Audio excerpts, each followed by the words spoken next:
আমরা সূর্যালোককে ব্যবহার করি, তাহলে আমরা পেট্রোলিয়াম প্রোডাক্টের ব্যবহার অনেকখানি কমাতে পারবো। তার ফলে কি হচ্ছে, আমরা পরবর্তী দিনে বায়ু দূষণকে অনেকখানি কমাতে পারবো। আর অর্থনৈতিক প্রবৃদ্ধিও তো হচ্ছে এখানে। অবশ্যই। এছাড়া অর্থনৈতিক বৃদ্ধি দেখতে গেলে এই সৌর শিল্পের উৎপাদন এবং অনেকখানি ক্ষেত্রে ইনস্টলেশন এবং রক্ষণাবেক্ষণ, তারপরে রয়েছে গবেষণা, এই পুরো প্রসেসটায় অনেক কর্মসংস্থান বা এমপ্লয়মেন্ট জুড়ে রয়েছে। তার ফলে কি হচ্ছে না, এই সোলার স্ট্রাকচার ক্ষেত্রে স্থানীয় অর্থনীতিকে আমরা প্রবৃদ্ধ করে তুলছি। অধ্যাপক মুখার্জি, যে বিষয়ে আমরা বলবো এবারে, সেটা হচ্ছে খরচের অনেকখানি আমরা সাশ্রয় করতে পারছি। তার কারণ সোলার প্যানেলগুলো ফার্স্টে যদি আমরা ইনস্টলেশন করি, সেক্ষেত্রে কস্ট একটু পড়বে, ঠিক আছে, প্রাথমিকভাবে। কিন্তু সরকার বর্তমানে বিভিন্ন ইনসেন্টিভ এবং বিভিন্ন নীতি থাকার ফলে এর কস্ট কাটিং হয়ে যাচ্ছে। পরবর্তী কিন্তু রেকারিং কস্ট, যেটা বাড়িতে ইলেকট্রিসিটি কস্টের ক্ষেত্রে অনেক বেশি পড়ে, এটার ক্ষেত্রে খুব কম বা নীল। তার ফলে কি হবে, পরবর্তী ক্ষেত্রে এই সোলার এনার্জি অ্যাক্সেস করা খুব সহজলভ্য হবে, খুব সাধারণ মানুষও এতে ইনভেস্ট করতে পারবেন। কিন্তু এটা তো অনেকটা চ্যালেঞ্জেরও বিষয়, এবং এই চ্যালেঞ্জের সমাধানটা আপনি কিভাবে দেখছেন? আমি ঠিক এই বিষয়ে আসতে চাইছিলাম। এই সোলার এনার্জি স্থাপনের ক্ষেত্রে আমাদের দেশে অনেকখানি অসুবিধা বা চ্যালেঞ্জের মুখোমুখি হতে পারে। উল্লেখযোগ্য অগ্রগতি সত্ত্বেও ভারতের এই সৌরশক্তি গ্রহণকে আরও ত্বরান্বিত করার জন্য বেশ কয়েকটি চ্যালেঞ্জের আমাদের মোকাবিলা করতে হবে। প্রধানত যে বিষয়ের দিকে আমি আসছি, সেটা হচ্ছে জমি অধিগ্রহণ। বৃহৎ আকারের এই সোলার প্রজেক্টের ক্ষেত্রে অধিকাংশ ক্ষেত্রেই দেখবেন আপনি ফাঁকা জমি খুঁজে পাওয়া যাবে না। সেক্ষেত্রে আমাদের এই সমস্যার সম্মুখীন হচ্ছে, কিন্তু এই চ্যালেঞ্জের মোকাবিলাও আমরা করতে পারি। ছাদে যে সৌরশক্তি প্যানেলগুলো লাগানো থাকে, এই যে আমি পাঞ্জাব গেছিলাম, সেখানে দেখেছি, এমনকি পশ্চিমবাংলার গ্রামেও আজকাল অনেক সময় দেখছি, বা আমাদের ইকো পার্কেও, কলকাতার যে ইকো পার্কে, সেখানেও অনেক সোলার প্যানেল লাগানো আছে। এই যে একটা বড় জমি নিয়ে এগুলো লাগানো হচ্ছে, তো সেইগুলো তো চ্যালেঞ্জটার সমাধান করছে। হ্যাঁ, অবশ্যই। আমি ঠিক এই বিষয়ে আসছিলাম। এই জমি অধিগ্রহণের সমস্যা থেকে মুক্তি পাওয়ার জন্য ভারতবর্ষের বিভিন্ন গ্রামে, কলকাতা শহরেও আপনি দেখবেন বিভিন্ন বাড়ির ছাদে, অ্যাপার্টমেন্টের ছাদে রয়েছে। তাছাড়া বিভিন্ন পার্কে সোলার প্রজেক্ট রয়েছে। বিশেষত আমাদের কলকাতার ইকো পার্কে দেখবেন একটা সোলার ডোম রয়েছে। একদম ঠিক বলেছেন এটা। সেখানে দেখবেন আপনি ইলেকট্রিসিটি ছাড়াই আমরা ওই জায়গাটিকে আলোকিত করছি।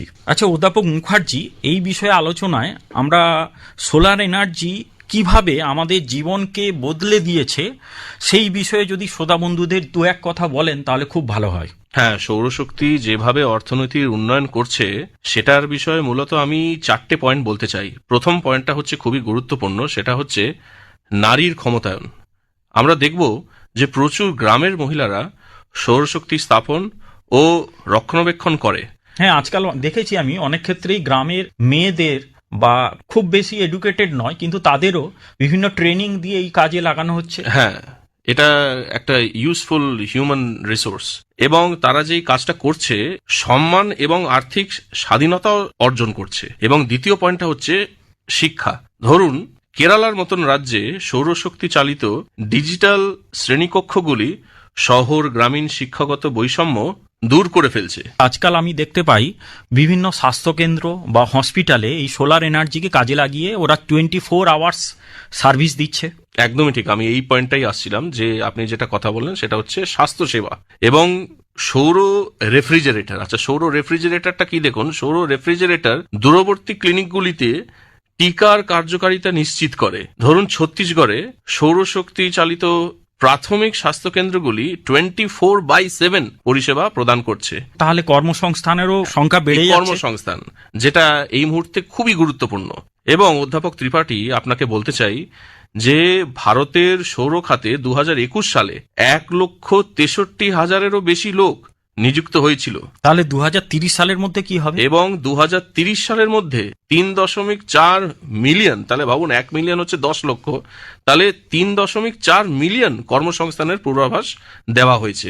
ভারতের যে সৌর যাত্রা, আমার তো মনে হচ্ছে খুবই একটা উত্তেজনার পর্ব, উদ্দীপনার পর্ব দিয়ে আমরা যাচ্ছি। আপনার কি মনে হয়? একদমই ঠিক বলেছেন অধ্যাপক মুখার্জি। আমি শ্রোতা বন্ধুদের জানিয়ে রাখি, এই যে ভারতবর্ষের সৌরশক্তি যাত্রা, সেটা চিত্রাকর্ষক আবার উত্তেজনাপূর্ণ। বিশেষত তার মধ্যে যে বিষয়গুলো আমরা বিশ্লেষণ করতে পারি প্রধানত সেটা রয়েছে সবুজ হাইড্রোজেন। এটি কি না, বেসিক্যালি সৌরশক্তি ইলেকট্রোলাইজারগুলোকে বিদ্যুৎ দিয়ে সবুজ হাইড্রোজেন তৈরি করছে। তার ফলে কি হচ্ছে না, শিল্প এবং পরিবহনে জ্বালানি যে পেট্রোলিয়াম প্রোডাক্ট ব্যবহার হতো সেটার পরিমাণ অনেকখানি কমিয়ে দিচ্ছে। এতক্ষণ শুনলেন অর্থনীতির দুনিয়া। আজকের অর্থনীতির দুনিয়ায় আলোচনার বিষয় ছিল ভারতের আর্থিক উন্নয়নে সৌরশক্তির ভূমিকা। আলোচনায় অংশগ্রহণ করলেন অধ্যাপক দিব্যজিৎ মুখোপাধ্যায়, সহকারী অধ্যাপক প্রভাত কুমার কলেজ, কন্টাই, এবং অধ্যাপক তাপস কুমার ত্রিপাঠী, সহকারী অধ্যাপক প্রভাত কুমার কলেজ, কন্টাই। আজ শুনলেন আলোচনার প্রথম পর্ব। এই আলোচনার দ্বিতীয় পর্ব শুনবেন আগামী মঙ্গলবার রাত 8:45 গীতাঞ্জলি প্রচার তরঙ্গে। অর্থনীতির